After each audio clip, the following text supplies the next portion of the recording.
네, 반갑습니다. 전 다원 수학 강사 전경상입니다. 네, 제가 지금부터 신목고 시험을 분석할 겁니다. 네, 그 전에 어머니들 저에 대해서 궁금해하시는 분들이 계실 것 같아서 간단하게 정리했습니다. 네, 한번 읽어봐 주시면 감사하겠습니다. 네, 중간고사입니다. 네, 어머님들이 제일 궁금해하시는 부분이 이 부분인 거 저도 알아요. 근데 어머님들 이제 기말고사가 남았잖아요. 기말고사도 잘 봐야 현재 상황을 유지하거나 기말고사는 잘 봐야 이 상황을 역전할 수 있는 거잖아요. 그래서 기말고사를 위해 이 중간고사가 어떻게 구성됐는지 그리고 어떤 포인트가 있었는지 제가 설명드릴 테니까요. 이 부분은 그냥 참고만 해주시면 감사하겠습니다. 자, 근데 설명은 드릴게요. 이 등급컷은요. 제가 시험지를 보고 예측한 아주 보수적인 점수다라는 것만 기억해 주시면 되겠습니다. 그래서 이럴 것 같은데 사실 이거보다 떨어질 가능성이 높아요. 서술형의 변수도 있고요. 그래서 어쨌든 보수적으로 잡은 점수니까 참고만 해주시면 감사하겠고요. 여기서 포인트는 학교 프린트 문제가 5개 나왔다는 건데 어머니들 학교 프린트를 딱 보면 앞장은요 학교 교과서에 있는 문제들이에요. 그러니까 어느 시중 문제지를 피든 나와 있는 문제들이다. 난이도가 쉽다는 말씀을 드리고 싶은 거고요. 그다음 뒷장을 보시면 학교 선생님들이 중요하다 생각하시는 문제들을 딱딱 집어서 낸 고난도 문제들입니다. 네, 제가 말씀드리는 건 앞장의 쉬운 문제들이 아니라 뒷장의 어려운 문제들 중에서 5개가 변형돼서 나왔다라는 점을 말씀드리고 싶은 거예요. 예, 그럼 어쨌든 이 시험, 중간고사 시험 어려웠어요. 아이들 시간 부족했을 겁니다. 그리고 체감 난이도도 좀 높아졌을 거예요. 실제로 문제를 풀면서 굉장히 어렵다는 생각을 했을 겁니다. 근데 이 시험 포인트 3가지만 잘 잡았다면 잘 볼 수 있었던 시험이었어요. 그 포인트 제가 하나씩 설명을 드리도록 하겠습니다. 일단 첫 번째 포인트는요. 신목고는 대표적으로 신목고, 그 다음에 양천고, 그 다음에 이제 한가람고 이 세 학교는요. 학교 프린트 문제를 그냥 그대로 숫자만 변형해서 내는 좀 유명한 학교죠. 그래서 보시면 아시겠지만 수학을 잘 못하더라도 문제를 딱 문장을 봤을 때 그러네 똑같이 나왔네 라는 걸 확인할 수 있을 정도로 똑같이 나왔어요. 하나 더 보여드릴게요. 여기도 마찬가지예요. 여러분들. 얼마나 중요하면 2개나 나왔어요. 학교 프린트에서 2문제를 냈고요. 그걸 정말 숫자만 바꿔서 냈습니다. 풀이 과정도 똑같았다는 점을 말씀드리고 싶습니다. 그래서 신목고는 일단 기본적으로 시험 전까지 학교 프린트에 추가 문항들 있잖아요. 그 문항들을 거의 달달달달 암기 수준까지 연습을 해가야 됩니다. 그래야 시험장에서도 평소에 하듯이 풀어낼 수 있습니다. 이게 첫 번째 포인트였고요. 그 다음 두 번째 포인트가 이게 이제 신목고에 대해서 좀 더 관심이 있는 강사들은 알 수 있었던 그런 내용이었는데 일단 첫 번째로 여러분들 원래는 아까 말씀드렸던 것처럼 앞장은 학교 교과서, 뒷장은 학력평가 문제들, 어려운 문제들을 실어놨었는데 갑자기 시험 2주 전에 학력평가 문제들만 담겨있는 프린트 2장을 줬어요. 그러니까 당연히 이 문제들에서 좀 변형을 내겠구나 라고 생각을 하실 수도 있는데 여기서 포인트는 학교 선생님들이 작년에 안 하던 프린트를 주셨네? 학력평가로만 담겨있는? 그래서 저는 생각했죠.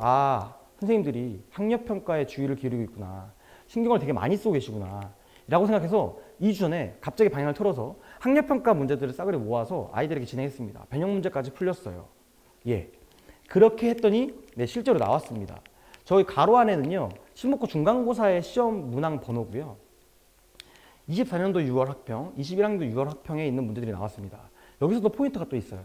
12번이 어머님들 영화에서도 얘기하잖아요. 시험은 기세다. 맞거든요. 1번부터 11번까지 쫙쫙 풀었을 거예요. 막 풀다가 12번에 갑자기 턱 막히는 거예요.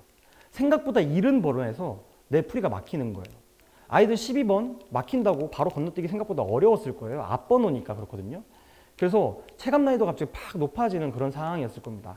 풀어보기만 했어도 훨씬 쉽게 풀었을 텐데 갑자기 체감 난이도가 높아지면서 시간이 많이 부족한 상황을 만들지 않았을까 싶습니다. 그럼 여기서 말씀드리고 싶은 건 이 기말고사 때도 이 방향이 그렇게 달라지지 않을 거다라는 것을 말씀드리고 싶어요. 똑같이 아마 시험 2주 전에 프린트를 저렇게 학력평가 문제들을 주실 거고요.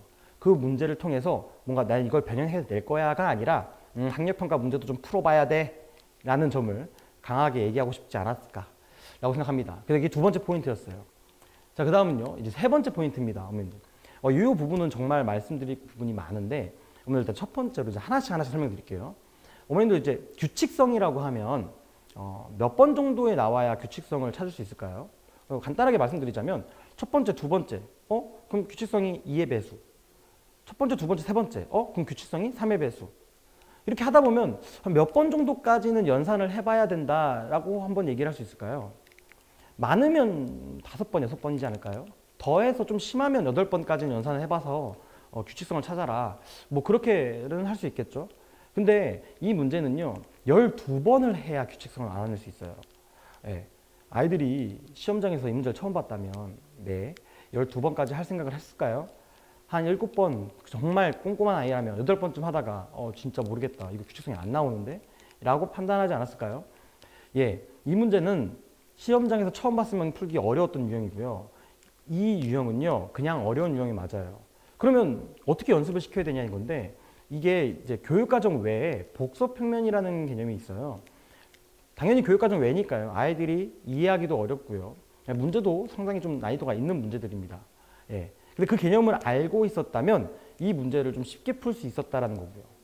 그럼 그 개념을 학습을 했어야 했냐? 예. 신목고는 작년, 재작년 계속 난이도가 높아지고 있는 학교예요. 시험 난이도가 계속 높아지고 있으니까 이렇게 난이도가 있는 문제, 즉 개념적으로도 좀 어려운 문제들이 나올 것 같다라는 예상을 하고 있었거든요. 근데 아니나 다를까 학교 선생님, 신목고의 학교 선생님들은 3분이 계시거든요. 그 3분 중에 일부 선생님이 복소평면에 대한 언급을 하셨대요. 그러니까 더 확신을 가질 수가 있었던 거죠. 아, 나올 때가 된 게 아니라 나오겠네.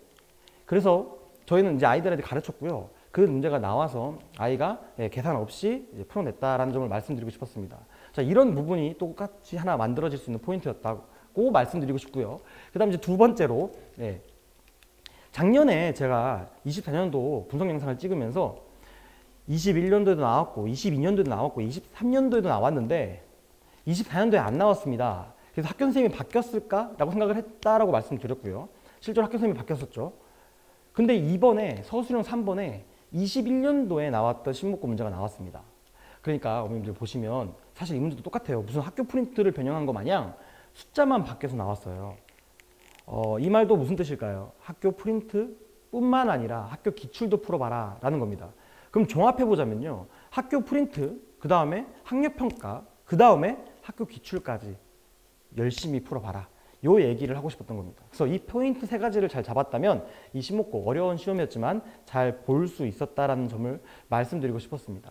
그럼 여기에 이제 그럼 어떻게 해야 되냐, 어떻게 그럼 학습을 해야 돼? 이제 알았어. 포인트는 알았는데 어떻게 학습을 해야 되냐 이건데, 일단은 어머님들 학력평가 문제들은요, 무슨 어떤 새로운 개념을 가지고 와서 막 푸는 문제들이 아니에요.